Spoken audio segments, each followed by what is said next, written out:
Attendez. Officiellement, on a appris aujourd'hui que le comité d'arbitrage a reconnu son erreur et que la VAR aurait dû intervenir sur la faute sur Jules Koundé contre Girona. Et suite à ça, le Barça a communiqué sur ses réseaux du coup la photo avec l'erreur en question et ils ont écrit « Assumer une erreur est un grand pas, l'éviter est la prochaine étape ». Parce que oui, en soi, concernant le deuxième but de Girona et la faute sur Jules Koundé qui n'a pas été sifflée, le mal est fait. Normalement, à 100%, la VAR aurait dû intervenir ou même l'arbitre de lui-même aurait dû aller voir la VAR. Mais finalement, personne n'est intervenu et ce but a été accepté et derrière, on a perdu 2-1. Ce qui nous avait quand même coûté notre première place le temps d'une journée. Parce que oui, malheureusement pour les Madrilènes, une seule journée après, ils ont perdu 2-1 contre Osasuna et on a repris notre première place. Et honnêtement, ça fait du bien de récupérer son trône. De plus, on avait appris également que David Galvez, l'arbitre de la VAR du coup du match Girona-Barça, a écopé de la sanction la plus sévère parmi les arbitres de cette journée et sera suspendu pour une durée indéterminée suite à sa grossière erreur. Le comité technique des arbitres a jugé que la semelle d'Etcheverry sur Jules Koundé était une faute très claire et imprudente, méritant un carton jaune et une intervention de la VAR pour annuler le but. Bref, en tout cas, comme le Barça l'a communiqué sur ses réseaux, assumer une erreur est un grand pas, l'éviter est la prochaine étape. Et j'ai hâte de voir lors des prochaines journées s'ils vont réussir à éviter que ce genre de choses se reproduisent. Mais vraiment, j'ai hâte.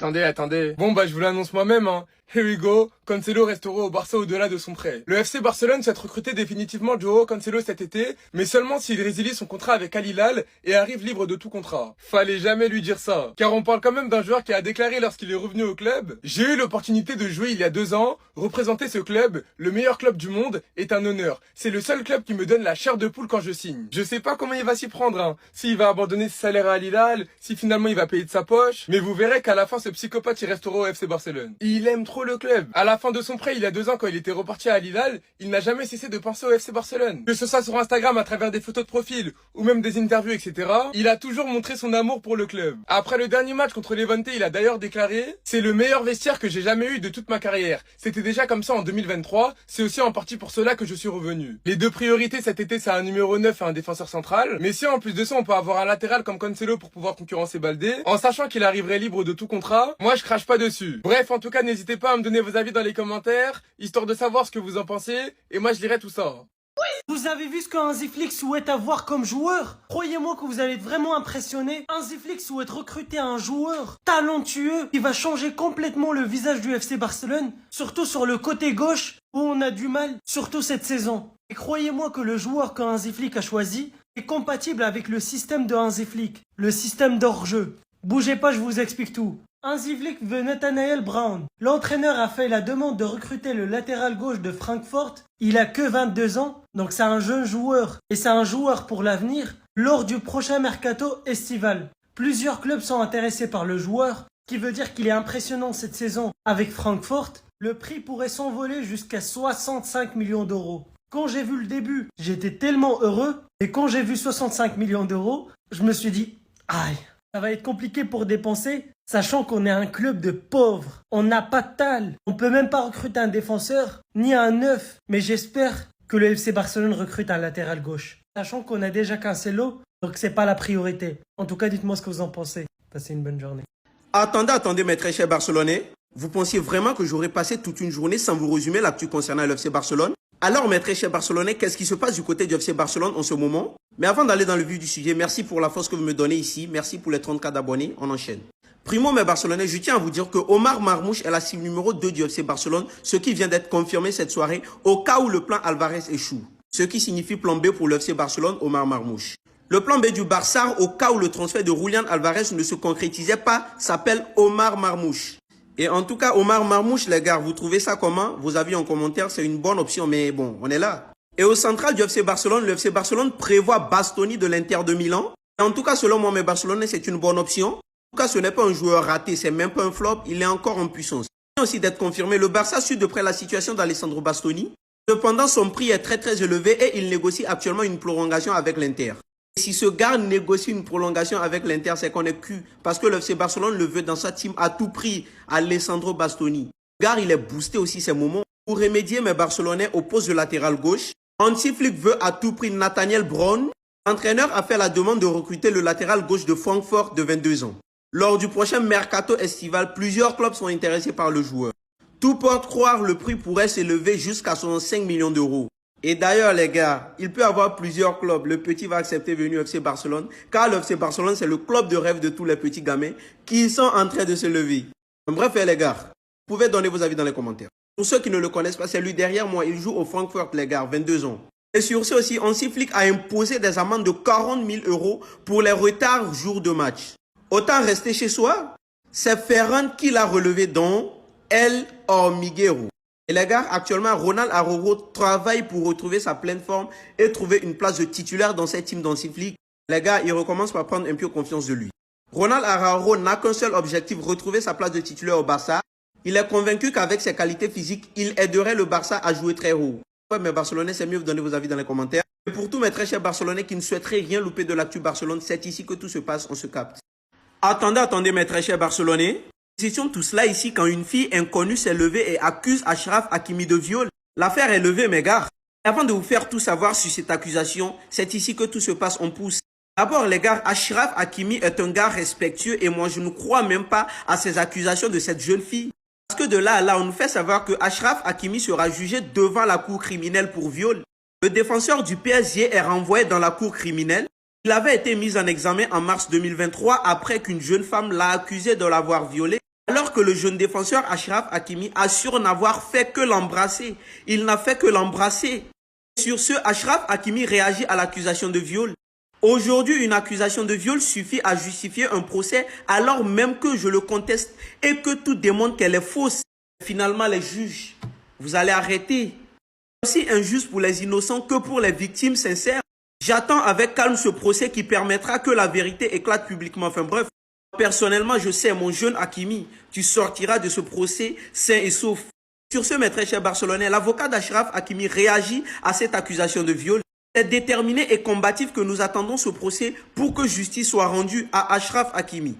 Un procès est ordonné en présence d'une accusation qui repose sur la seule parole d'une femme qui fait obstacle à toutes les investigations, qui a refusé tous les examens médicaux et recherches d'ADN. Or, la fille refuse qu'on lui fasse des résultats des tests d'ADN, les gars, pour vérifier. Déjà, ça prouve que Achraf Hakimi n'y est pour rien. Déjà, la femme refuse le test d'ADN. Achraf Hakimi n'est pour rien, les gars. Qui a refusé l'exploitation de son téléphone portable, qui a refusé de donner le nom d'un témoin clé.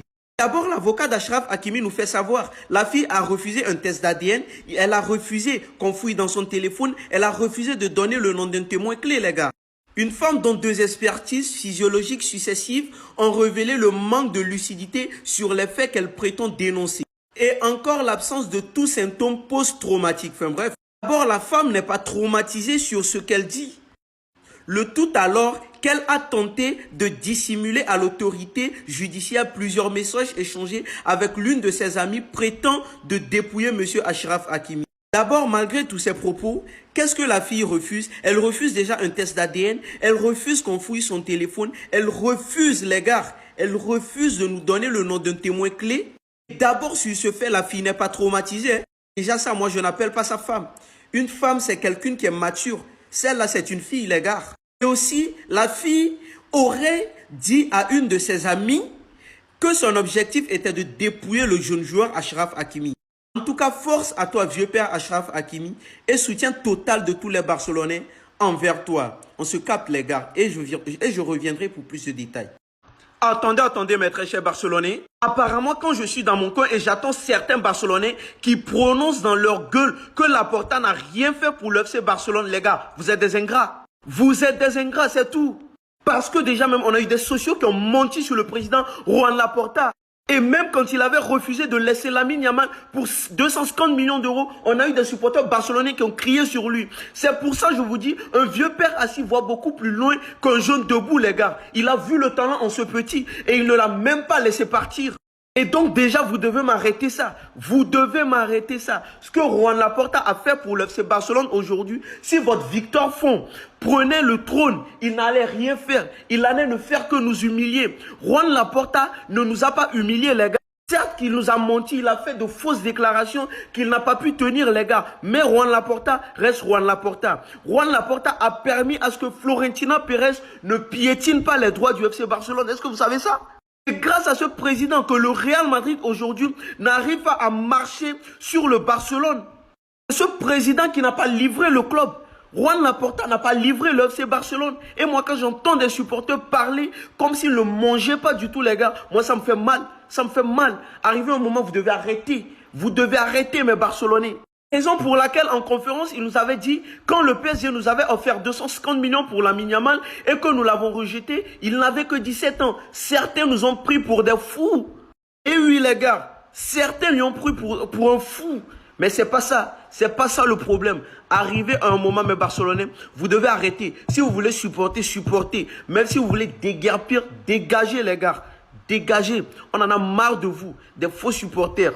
Bref, mes Barcelonais, c'est mieux vous mettez des cœurs bleu-rouge pour mon président en commentaire. On se capte pour une nouvelle vidéo. Je vous prédis qu'en 2026, on va assister au plus grand scandale de l'histoire du foot. L'accusé, le FC Barcelone. Parce qu'en 2023, une enquête a prouvé que le FC Barcelone a payé pendant plus de 17 ans des entreprises appartenant à l'ancien arbitre espagnol Negreira. À l'époque, Negreira, c'était le vice-président du comité technique des arbitres. Et cette enquête nous a révélé que le FC Barcelone lui avait versé 7,3 millions d'euros. L'enquête est encore en cours. Et quand les inspecteurs ont demandé au FC Barcelone quelles étaient la raison de ces paiements, le FC Barcelone a répondu qu'il s'agissait simplement de rapports techniques sur l'arbitrage. Comme vous le voyez, une réponse un peu bancale. Sauf qu'il y a un couac. Parce que les inspecteurs sont allés demander à Luis Enrique, l'ancien entraîneur du FC Barcelone qui a entraîné pendant plus de 6 ans. Il a dit il y a quelques jours qu'il n'avait jamais reçu ces rapports, ni même entendu parler. Puis après ça, ils ont demandé à Valverde, qui a aussi entraîné le club, et lui aussi a dit au tribunal qu'il n'avait jamais entendu parler de ces rapports. Donc déjà avec tout ça, si vous êtes un minimum rationnel, vous vous rendez compte qu'il y a un truc louche là-dedans. Mais quand tu te rends compte que l'année où le FC Barcelone a reçu son plus gros virement, c'était en 2009, l'année où le FC Barcelone a fait le sextuplé, devenant la première équipe à faire cet exploit, cette même année-là, les virements de Negreira étaient passés de 285 000 euros par an à environ 570 000 euros par an. Rappelez-vous, cette année-là, il y avait eu un gros scandale lors de la demi-finale de la Ligue des Champions entre Chelsea et le FC Barcelone, où Chelsea était persuadé qu'il y avait un truc louche. Et en plus, quand tu te rends compte que Negreira, il est originaire de Barcelone, entre 93 et 2018, il notait et choisissait les arbitres de chaque match du FC Barcelone. Puis après que t'entends que d'anciens arbitres ont dit au tribunal que s'ils sifflaient en faveur du FC Barcelone, ils étaient récompensés par le comité, tu te rends compte que le Barça nous prend pour des jambons. En plus des preuves, on en a tellement, comme le but de Messi flagrant contre l'Espagnol, où la faute était claire comme de l'eau de roche. Et malgré cette énorme erreur, l'arbitre juste après a arbitré la finale de la Coupe du Roi, sélectionné bien sûr par Negreira. Et jour après jour, on a de plus en plus de preuves que le FC Barcelone payait les arbitres. Donc comme vous l'avez compris, cette affaire est pas encore finie. La justice est encore en train de travailler sur l'affaire, dans l'ombre. Mais si je vous en parle aujourd'hui, c'est parce que Pérez a fait ressortir ses anciens dossiers il y a 2 jours. Il a dit clairement en conférence de presse qu'il ne comprenait pas pourquoi la Liga et la Fédération espagnole restaient passives face à ce scandale qui est flagrant pour tout le monde. Mais attendez-vous en 2026 que ce scandale explose, parce qu'on est bientôt à la fin de toutes les preuves. Donc c'est contre cette équipe qu'on va devoir faire une remontada.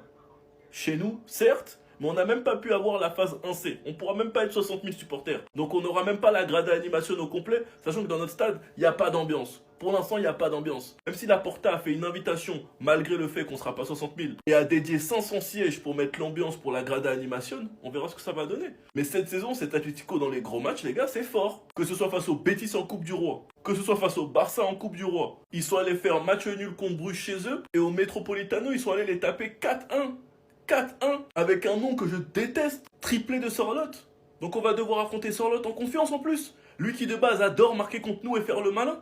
Non, le timing il est mauvais. Le timing il est très mauvais. Malgré le fait qu'ils étaient dominés sur une passe D de Oblak, Sorloth est venu allumer le gardien et c'est une grosse erreur de la part du gardien. Bruges a égalisé sur corner, mais c'était pas assez. Ils ont déroulé. Le superbe jeu à 3 entre Griezmann, Lookman et Sorloth. Un super centre millimétré que Sorloth reçoit pour son but du triplé. Pour l'instant, ils font une très bonne deuxième partie de saison. Et ils affronteront donc en 8ème Liverpool ou Tottenham. Enfin bref, sinon vous les gars, vous en pensez quoi? Ramenez-vous sur l'impatience en nu. Après que la RFEF ait reconnu publiquement leur erreur, le Barça a posté un tweet où ils envoient un petit pic. Attendez, bougez pas, je vous explique. C'est la page officielle du Barça qui dit en gros que reconnaître une erreur, c'est une première étape, mais la prochaine, c'est de plus en faire. Et si vous voulez la déclaration officielle du CTA, le comité technique des arbitres reconnaît son erreur sur le but de Girone qui a coûté la défaite du Barça. Le but n'était pas valable, l'attaquant de Girone a marché sur le pied de celui du défenseur du FC Barcelone, c'est qui élimine Koundé de l'action. Avant de passer le ballon au buteur, l'arbitre aurait dû siffler une faute et avertir Echeverry. L'action est très claire, la VAR aurait donc dû intervenir directement. C'est bien,